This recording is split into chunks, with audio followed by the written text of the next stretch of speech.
इस मादा लकड़बग्घा का नाम यिशिया है। इसके पीछे एक नर लकड़बग्घा उसके साथ संभोग करने के लिए उसका पीछा कर रहा है। नर लकड़बग्घा बहुत धैर्यवान है। कुछ दूर तक पीछा करने के बाद उनके रिश्ते में एक चिंगारी पैदा हुई। यिशिया तैयार लग रही है, जिससे पता चलता है कि नर लकड़बग्घे ने उसकी परीक्षा पास कर ली है। लकड़बग्घों के परिवार में आमतौर पर मादाओं का दर्जा होता है, जो नर से ऊंचा होता है, और केवल लकड़बग्घों की रानी को ही प्रजनन का अधिकार है। लेकिन यिशिया परिवार की नेता नहीं है। उसकी महत्वाकांक्षा और साहस के कारण एक खूनी तूफान चल रहा है। एक ज्वालामुखी के गड्ढे में रहने वाला एक लकड़बग्घों का परिवार, जिसमें 40 से अधिक सदस्य हैं, लकड़बग्घों की रानी का नाम किया है। यह ज्वालामुखी के गड्ढे में सबसे बड़े लकड़बग्घों के परिवार का नेतृत्व करती है। जितने अधिक सहयोगी होंगे, रानी का दर्जा उतना ही भयानक होगा। हालांकि किया एक लोकप्रिय नेता है, लेकिन वह बहुत बूढ़ी हो चुकी है। इस लकड़बग्घों के परिवार में एक विद्रोही पहले ही सामने आ चुका है।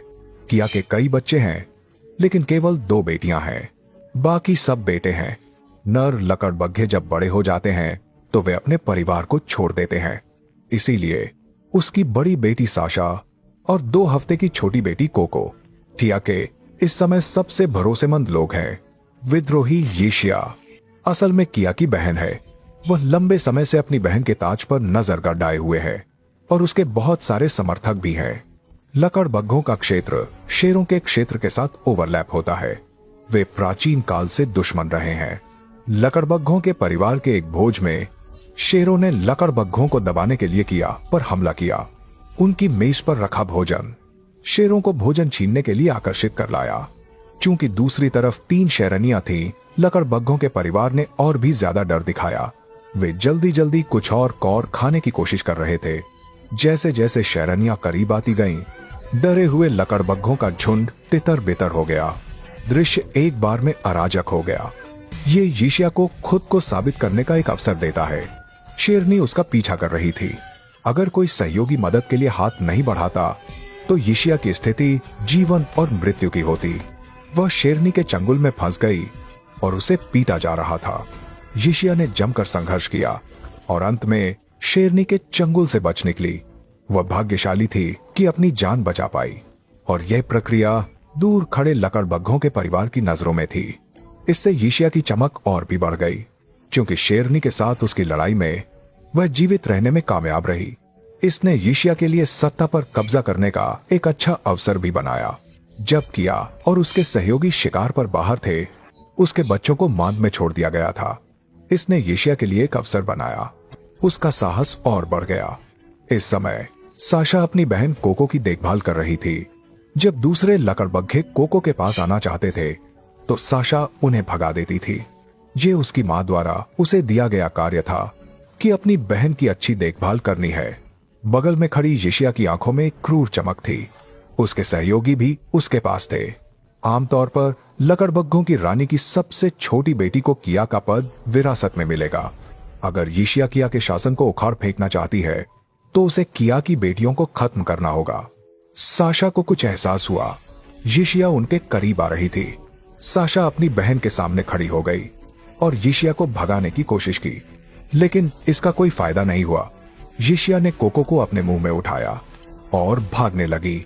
सिंहासन पाने के लिए यिशिया कुछ भी कर सकती थी। इस समय साशा बहुत चिंतित थी। उसे अपनी मां की मदद की बहुत जरूरत थी। कोको यिशिया के चंगुल में थी। बाकी सब सिर्फ तमाशा देख रहे थे। क्या यिशिया कोको पर क्रूर हमला करेगी? साशा डरकर पीछे हट गई। वह अकेली कोई मदद नहीं कर सकती थी। अंत में साशा की बहन को यिशिया ने घास में धीरे धीरे मार डाला। उसका तरीका बहुत क्रूर था। ये यिशिया की तैयारी का सिंहासन को हिलाने के लिए एक महत्वपूर्ण कदम था।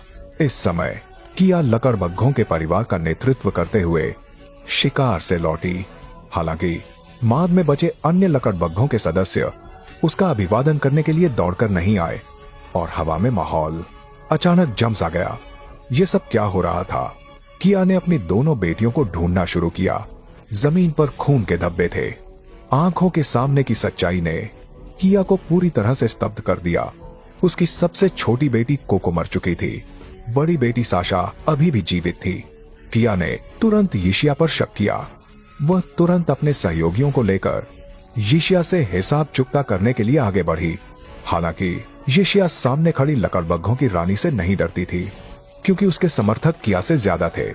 इसका मतलब था कि किया का शासनकाल अब समाप्त होने वाला था। उनके बीच कोई भयंकर लड़ाई नहीं हुई। किया ने स्थिति को स्पष्ट रूप से समझ लिया।